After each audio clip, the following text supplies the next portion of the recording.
আসসালামু আলাইকুম। আজকে একটি ভিডিও নিয়ে আসলাম। আপনাদের কাছে আপনারা উত্তর দিয়ে যাবেন। তো আমরা ইলেকট্রিক মিস্ত্রি যারা আছি, আমরা অনেকেই আছি ইলেকট্রিকের কাজ করি, ইলেকট্রিকের কাজ শিখলাম আমরা।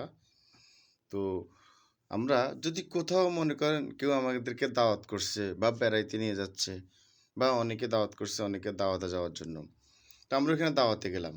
যাওয়ার পরে যদি বলে যে, "সাদ্দাম আমাদের এই গিজারটা নষ্ট হয়ে গেছে এটা একটু দেখো তো।" হ্যাঁ? দাওয়াতে গেছি ওইখানে বলে আমাদেরকে দেখার জন্য। তারপরে মনে করেন আরেক বাসায় গেছি, ওইখানে গেলে, "সাদ্দাম আমার ফ্যানটা একটু স্লো ঘুরতেছে এটা একটু দেখো তো।" মানে দাওয়াতে গেছি সেখানেও বলে এটা। মনে করেন আরেক জায়গায় কোনো একটা অনুষ্ঠানে গেছি, ওখানে বলে, "সাদ্দাম আমাদের স্ট্যান্ড ফ্যানটা চলে না কেন? একটু দেখো তো, কম চলে কেন?" মানে শুধু কাজ এটা। মানে যেইখানে যাই শুধু কাজ। বেড়াইতে গেলেও আমাদের কাজের কথা বলে, হাঁটতে গেলেও কাজের কথা বলে, মানে কাউকে দেখতে গেলেও কাজের কথা বলে। তো আমার মতন এইভাবে কারা এটার মুখোমুখি হন, এইভাবে সবাই কমেন্টে বলেন। আসসালামু আলাইকুম ওয়া রাহমাতুল্লাহি ওয়া বারাকাতুহু।